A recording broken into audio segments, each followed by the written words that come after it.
और सबसे पहले बात करेंगे आरे मामले में मिली उबूरी राहत की।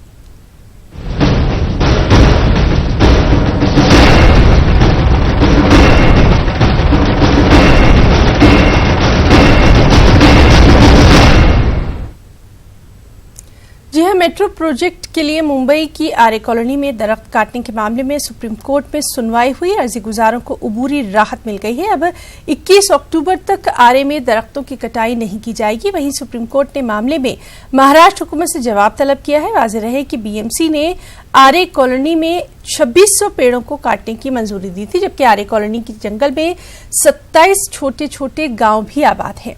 8000 आदिवासी इन जंगलों में रहते हैं। इस वक्त आरे कॉलोनी में पुलिस का सख्त बंदोबस्त है। आरे कॉलोनी से गुजरने वाले तमाम रास्तों को बंद कर दिया गया है और साथ ही यहां दफा 144 को नाफिज कर दिया गया है।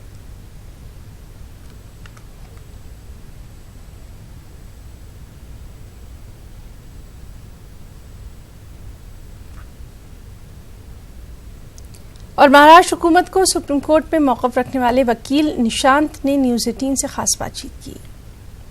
सुप्रीम कोर्ट में महाराष्ट्र सरकार ने ये बताया है कि आरे पेड़ को लेकर जितना उनको पेड़ काटना था वो पेड़ काट दिए गए हैं। अब फर्दर पेड़ नहीं काटे जाएंगे।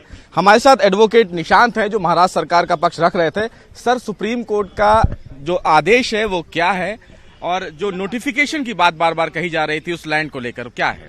देखिए, सबसे पहले जो है आज के ऑर्डर के बारे में, जब हियरिंग शुरू हुई तब स्टेट और कॉरपोरेशन की तरफ से इन्फॉर्म किया गया कोर्ट को कि जितनी पेड़ों की कटाई जरूरत थी वो ऑलरेडी हो चुकी है, आगे पेड़ काटने की जरूरत नहीं है। तो ये स्टेटमेंट कोर्ट ने एक्सेप्ट करके कहा है कि आप यथास्थिति बनाए रखिए with regard to cutting of trees only. So बाकी का जो काम है, क्लियरेंस ऑफ दैट एरिया होगा या और कुछ छोटा मोटा काम होगा, वो आगे जा सकता है। अब रही दूसरी बात नोटिफिकेशन के बारे में, अब स्टेट गवर्नमेंट अपना एफिडेविट फाइल करेगी और ये पॉइंट आउट करेगी कि ये एरिया जो है पर्टिकुलर एरिया ये फॉरेस्ट एरिया नहीं है, एक बात। दूसरी बात, जो एरिया अलॉट किया था कॉरपोरेशन को वो एक्शन एकदम सही थी, इसलिए उसमें भी कुछ इंटरफियरेंस की जरूरत नहीं है। अब ये नोटिफिकेशन के बारे में और एक जानकारी जरूरी होगी। 2018 में बॉम्बे हाई कोर्ट ने एक जजमेंट दिया था जिसमें कहा था कि ये एरिया फॉरेस्ट एरिया नहीं है। वो ऑर्डर भी अंडर चैलेंज है सुप्रीम कोर्ट में। अब वो सारी जो पिटिशंस है वो एक साथ 21 तारीख को सुनवाई होगी। सर, हलफनामा किस पर देना है और जो गिरफ्तारी की बात कही जा रही थी, हालांकि आप लोगों ने सुप्रीम कोर्ट को बताया कि उन लोगों को छोड़ा जा चुका है, हलफनामा जो देना है वो किस पर देना है? देखिए, इसी पे देना होगा कि ये एरिया जो है फॉरेस्ट एरिया नहीं है और अलॉटमेंट ऑफ लैंड जो है वो एकदम सही है। ठीक है। तो फिलहाल सुप्रीम कोर्ट इस पूरे मामले पर 21 अक्टूबर को सुनवाई करेगा, जिसमें से राज्य सरकार सुप्रीम कोर्ट को यह बताएगी कि कितने पेड़ काटे गए हैं और अगर काटे गए हैं तो उनके बाबत कहां पर पेड़ लगाए गए हैं। ये तमाम चीजें सुप्रीम कोर्ट में हलफनामा देना है महाराष्ट्र सरकार को। सुप्रीम कोर्ट अब इस मामले पर 21 अक्टूबर को अगली सुनवाई करेगा। कैमरामैन गौरव सक्सेना के साथ सुशील पांडे, न्यूज़ 18 दिल्ली। उधर कांग्रेस लीडर तारिक अनवर ने भी कहा है कि तरक्की के नाम पर दरख्तों का काटे जाना ठीक नहीं है। पर्यावरण जो है वो सिर्फ हमारे देश के लिए नहीं, पूरी दुनिया के लिए एक महत्वपूर्ण विषय है। आज की तारीख में यूनाइटेड नेशन में भी उस पर काफ़ी चर्चा हुई है और जिस प्रकार से बम्बई में ये और महाराष्ट्र के अंदर जो पेड़ों का काटना शुरू हुआ है विकास के नाम पर, मैं समझता हूँ ये ठीक नहीं है और ये एक प्रकार से जो पर्यावरण के लिए जो एक प्रयास है उसमें रोड़े अटकाने वाली बात है।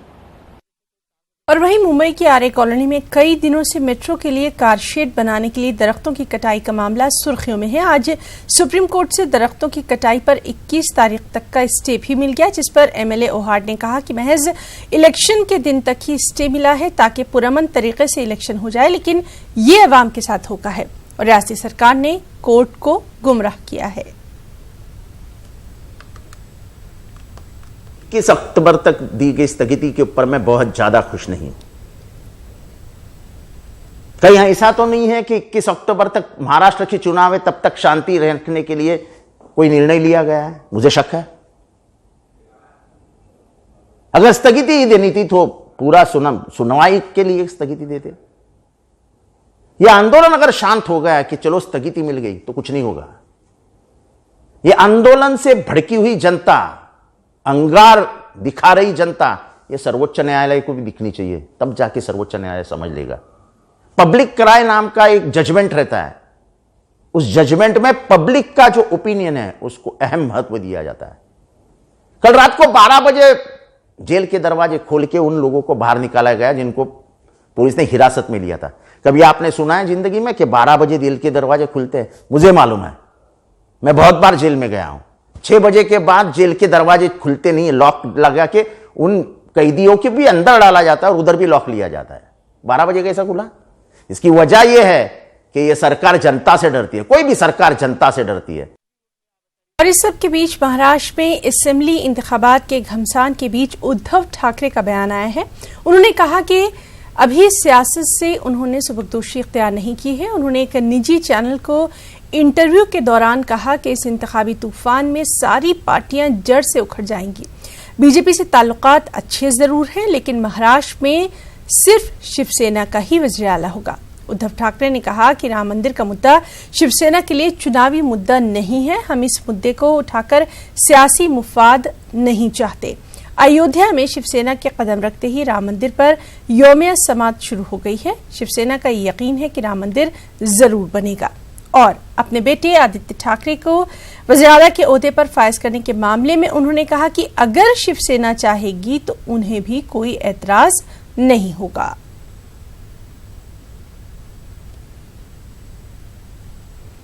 और वहीं उद्धव ठाकरे के दावे पर प्रकाश जावड़ेकर ने भी बयान दिया। उनका कहना है कि ख्वाहिशों के इजहार में कोई कबाहत नहीं है, लेकिन हकीकत में क्या होता है वो बाद में देखा जाएगा।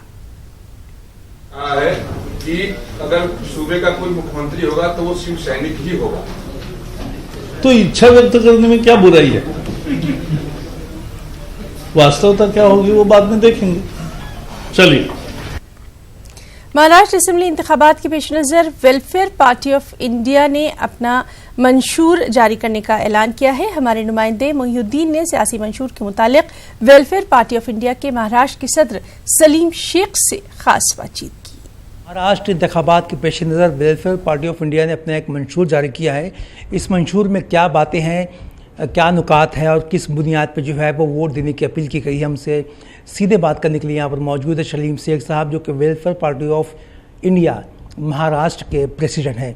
एक बात ये बताइए कि मंशूर आपने जारी किया है महाराष्ट्र के इलेक्शन को लेकर के, मंशूर में जो है कौन सी बातें हैं, और मुसलमानों की फलाह बहबूद की बात की जाए तो उसको लेकर जो है वो कौन से नुकात को आपने सामने रखा है? मुसलमानों के नुकात पे हम बाद में आएंगे, पहले हम किसानों के लिए बात करेंगे। जो महाराष्ट्र में बहुत बड़ा मसला जो है वो किसानों की खुदकुशी का था, और 5000 से ज़्यादा किसान, मीडिया रिपोर्ट के मुताबिक किसान खुदकुशी कर चुके हैं। हमारी पार्टी ने जो है इस बात का मुतालबा किया है कि जो किसान महाराष्ट्र में खुदकुशी कर ले और हुकूमत को चाहिए कि उसको 20 लाख रुपए दे, उसके ख़ानदान के आदमी को, एक आदमी को नौकरी दे, और स्वामीनाथन कमीशन की रिपोर्ट के मुताबिक जो है जो फसलों की कीमत दे। जो ये फसलों की कीमत नहीं मिल रही है और ये जो ज़रूरी पॉलिसियाँ महाराष्ट्र सरकार की गलत है, उसकी वजह से किसान खुदकुशी कर रहे हैं। जहाँ तक मुसलमानों का सवाल है, हम लोगों ने ये हुकूमत से मुतालबा किया है कि जो ड्रैकोनियन लॉ है, उस ड्रैकोनियन लॉ के अंदर जो है वो उसके अंदर पीसने वाले, पकड़े जाने वाले, गिरफ्तार होने वाले वो ज़्यादा तो मुसलमान होते हैं। आप जेलों में जाके देखेंगे तो बहुत बड़ी तादाद मुसलमानों की है। बहुत बड़े लोग जो है वो ज़मानत नहीं दे सकते। तो ये कानून जो है वो हम हुकूमत से मुतालबा करेंगे ये कानून वापस ले, और वो कानून जो है वो इंसानी हमदर्दी की बुनियाद पर बनाए। क्रिमिनल लॉस के अंदर जो है अरेंजमेंट है, ऐसे कानून की ज़रूरत नहीं है। अच्छा एक बात ये बताइए कि मतलब ये मुद्दों को लेकर के, ये मंशूर को लेकर के आप जो है वो आवाम में किस तरह से जाने वाले हैं, और इसकी शुरुआत जो है कब से होने वाली है? इन मुद्दों को, चूँकि हम इलेक्शन नहीं लड़ रहे हैं, मगर जो कैंडिडेट हमारे इन मैनिफेस्टो को मानेगा हम उनको सपोर्ट करेंगे और जो है आइंदा उनके साथ कोऑपरेट करेंगे। 21 अक्टूबर को जो है महाराष्ट्र में इलेक्शन है, इंतखाबात हैं, और 24 अक्टूबर को जो है वो इंतखाबात के नताइज आने वाले हैं। मंशूर भी जारी हो रहे हैं, लोग जो है वो एक किस्म का ऐलान भी कर रहे हैं कि किसको सपोर्ट किया जाए, किसको सपोर्ट नहीं किया जाए। लेकिन अब ये देखना होगा कि आने वाले इंतखाबात में जो है वो इस तरह के मंशूर कितने काम करते हैं और इसी के साथ साथ मुसलमान किस पार्टी के साथ जाता है। कैमरा पर्सन शरोश जलाल के साथ मुहिउद्दीन, न्यूज़ 18 मुंबई। और रियासत में होने वाले असेंबली इंतखाबात के मद्देनजर मुख्तलिफ तंजीमों की जानिब से वोटर बेदारी मुहिम भी चलाई जा रही है। अमरावती में राजवीर संगठन की जानिब से इस मरतबा वोटिंग फीसद बढ़ाने के मकसद से रैली का एहतमाम किया गया। रैली में राजवीर संगठन के सैकड़ों कारकुनान ने शिरकत की। ये रैली शहर के अहम चौक चौराहों से होती हुई पठान चौक पर इख्तिताम पजीर हुई। इस मौके पर राजवीर संगठन के सदर और बानी रहमत खान ने कहा कि जमहूरी निज़ाम को मजबूत बनाने के लिए वोट देना बेहद जरूरी है।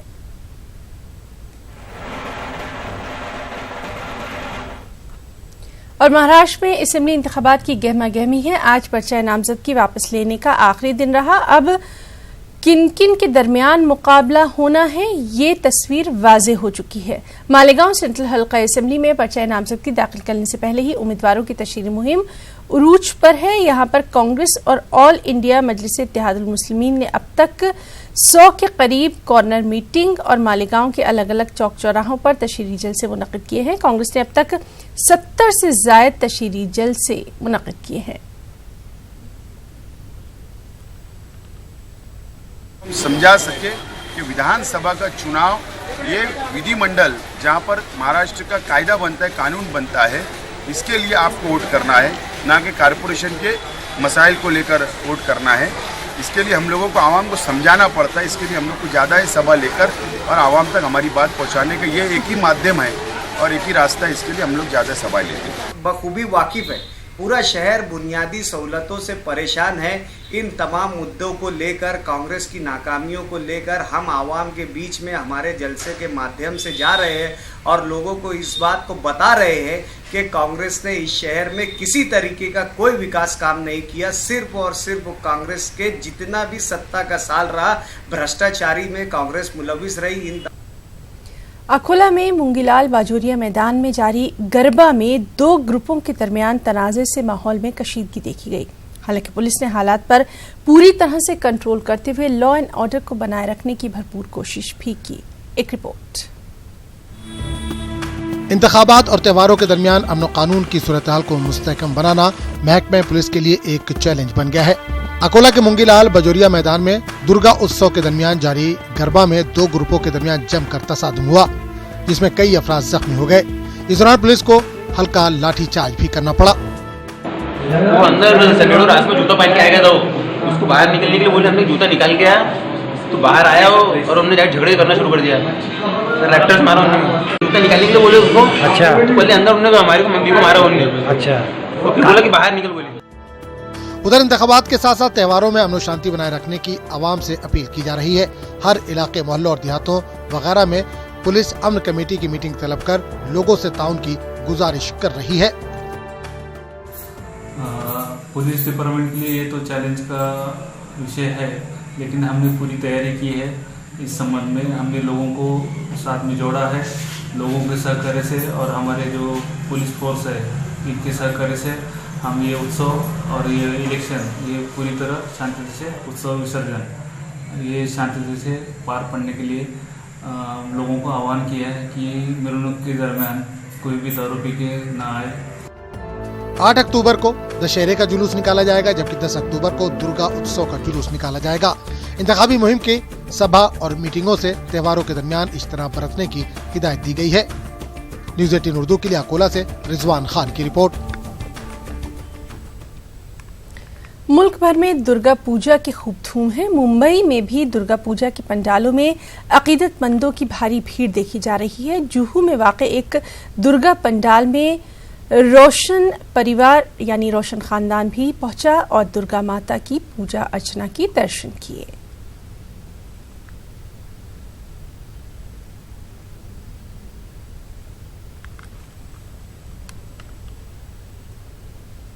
हम जानबूझ करके नहीं बनते स्पिरिचुअल, ये माँ बाप सिखाते हैं बचपन से।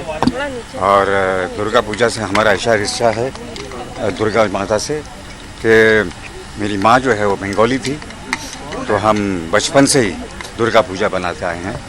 मैं और मेरी फैमिली, मेरा परिवार, विश्वदा हैं, विश्वजीत जी हैं, उनकी फैमिली, हमेशा हर साल हम ये उत्सव बहुत धूमधाम से मनाते हैं। छोटा भाई हैं, दोस्त तो हैं, हमारे फैमिली रिलेशन है। रोशन फैमिली मेरे साथ 15 साल, क्या ये 16 साल है, जुड़े हुए हैं। और इनके मम्मी जो थी वो मुझे बड़ा बेटा बोलती थी। और मेरे पूजा के साथ तो हमें इतना सहयोग मिलता है इन लोगों से, मैं आपको बता नहीं सकता हूँ। सबसे बड़ी बात है कि दुर्गा माता के ऊपर इन लोगों का, इनका परिवार का, सबका जो आस्था है ना, वो बहुत ज़बरदस्त है। वो उसका मैं भाषा में मैं बोल नहीं सकता हूँ। तो इसलिए ये हर साल आते हैं। जब मेक्सिको में थे तब भी उन्होंने वहाँ से फ़ोन किया, इस बार मैं नहीं आ पा रहा हूँ। तो माता के साथ जुड़े हुए हैं, माता जी के ऊपर इनका बहुत श्रद्धा है। औरंगाबाद म्यूनिसिपल कॉरपोरेशन के तकरीबन 150 से ज्यादा ठेकेदारों को पिछले 1 साल से उनके कामों का बिल नहीं दिया गया, जिसकी वजह से पिछले 5 दिनों से ये ठेकेदार भूख हड़ताल पर हैं। इनका कहना है कि 100 रुपए से लेकर 15 लाख रुपए तक के उनके बिल अटके हुए हैं। इस सिलसिले में औरंगाबाद म्यूनिसिपल कॉरपोरेशन के कमिश्नर डॉक्टर निपुण विनायक ने हड़ताल पर बैठे गुत्तेदारों से मुलाकात की और उन्हें यकीन दिलाया कि मरहलेवार गुत्तेदारों के बिल अदा कर दिए जाएंगे। ताहम गुत्तेदारों का कहना है कि जब तक उनके बिल म्युनिसिपल इंतजामिया अदा नहीं करता वो अपनी हड़ताल खत्म नहीं करेंगे।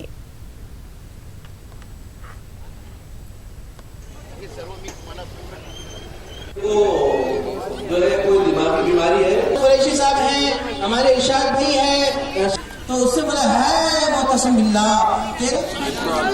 मंशियात की लत से माशरे को बचाने और समाज में बेदारी पैदा करने के लिए प्याम इंसानियत फोरम मोहल्ला मोहल्ला, बस्ती बस्ती, कॉर्नर मीटिंग और जलसों का एहतमाम कर रही है। इसी तरह का एक जलसा कराड़पुरा में हुआ। इस जलसे में मंशियात के मुज़र असरात पर रोशनी डाली गई और नौजवानों को राह रास्त पर लाने की कोशिश की गई। प्याम इंसानियत का कहना है कि पिछले 3 महीने में उन्होंने 2 से ज़ायद मुतासरीन का इलाज करवाया है।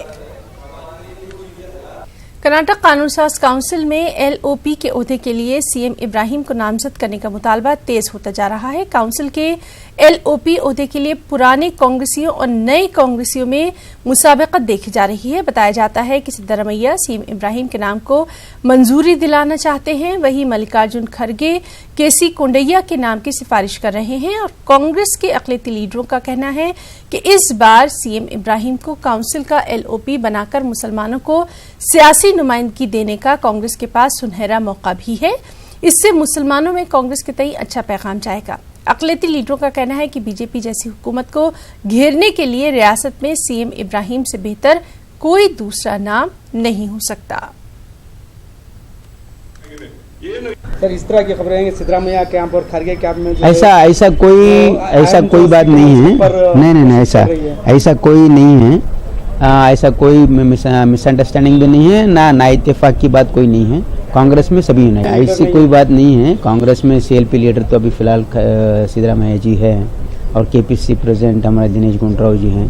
अभी रिकॉन्स्टिट्यूट हो रहा है हमारे। इस बात पे जब तमाम कम्युनिटी को जो है इस दशहरे की मुबारकबाद में उनको तमाम लोगों को खुशियां दे रहे हैं, तो मुस्लिम कम्युनिटी को क्यों इससे दूर रखा जा रहा है? तो लिहाजा हमारी भरपूर ये अपील है कि सिर्फ मुसलमानों को जो है इलेक्शन में ही याद ना करें, बल्कि ओहदे देने के मामले में भी भरपूर उनको याद रखा करें। जैसे कि स्टेट लेवल की जहाँ तक जो कमेटी है उसमें किसी में जो है ना रिप्रेजेंटेशन नहीं है, ना तो डिस्ट्रिक्ट लेवल पे ज़्यादा है, ना कभी गवर्नमेंट सतह पे जो है ना किसी को कुछ हक मिला। लिहाजा आज इब्राहिम साहब को जहाँ पर जो है ना एक काउंसिल का अपोजिशन लीडर चुना जा रहा है, बहुत सारे लीडर उस पर जो है ना तनकीद कर रहे हैं और उनकी रुकावट के जो है ना रोड़े बन रहे हैं। कुरान मजीद से दूरी मुसलमानों के लिए पस्ती और जहालत का सबब बनी हुई है। मुसलमान इस्लाम की तालीमात पर अमल करें और अपनी दुनिया और आखिरत संवारें। बेंगलुरु में सुन्नी दावत इस्लामी के इज्तिमा में इन तमाम ख्यालात का इजहार किया गया।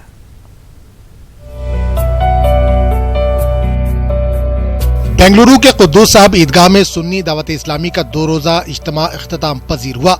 मुमताज आलिम दीन अमीर सुन्नी दावत इस्लामी मौलाना शाकिर अली नूरी ने इख्तितामी इजलास से खिताब किया। मौलाना ने कहा कि मौजूदा दौर में मुसलमान मुख्तलिफ परेशानियों में मुब्तला है। हिदायत और रहनुमाई की किताब कुरान करीम मौजूद है, लेकिन इसके बावजूद मुसलमान तारीकी और जहालत का शिकार है। वो बाकी नुक्ते की तफसीर बयान करे तो जाहिर सी बात है कि नुक्ते में राज पोशीदा होंगे। और कौम मुस्लिम का हाल ये कि गेम खेलने से ही फुर्सत नहीं, और 90% से ज्यादा को कुरान पढ़ना आता ही नहीं। ये कुरान तुम्हें पसमानदा रखने नहीं आया,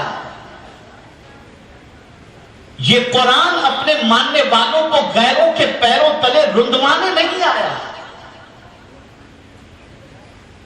ये कुरान अपने मानने वालों को इज्जत और सरबुलंदी अता करने आया। इस वक्त पूरी दुनिया का मुसलमान निशाने पर है, हर कोई मुसलमान ही को निशाना बना रहा है, हर कौम की जबान पर मुसलमान है, किसी अच्छे काम के लिए नहीं है, बल्कि हमारा नाम एक अलग तरीके से लिया जा रहा है, हमारी आइडेंटिफिकेशन अलग तरीके से बताई जा रही है। ये किसी और के कहने की बाद में बात है, लेकिन खुद मुसलमानों का हाल हम अपने आप से पूछें, हम अपने दिल से पूछें कि क्या मैं वाकई मुसलमान हूँ।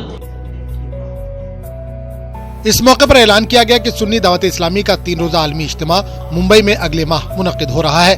22 से 24 नवंबर तक होने वाले आलमी इज्तिमा के लिए तैयारियां शुरू हो चुकी हैं। न्यूज़ 18 उर्दू के लिए बेंगलुरु से रऊफ अहमद हल्लूर की रिपोर्ट। तो खबरों में फिलहाल इतना ही। आदाब।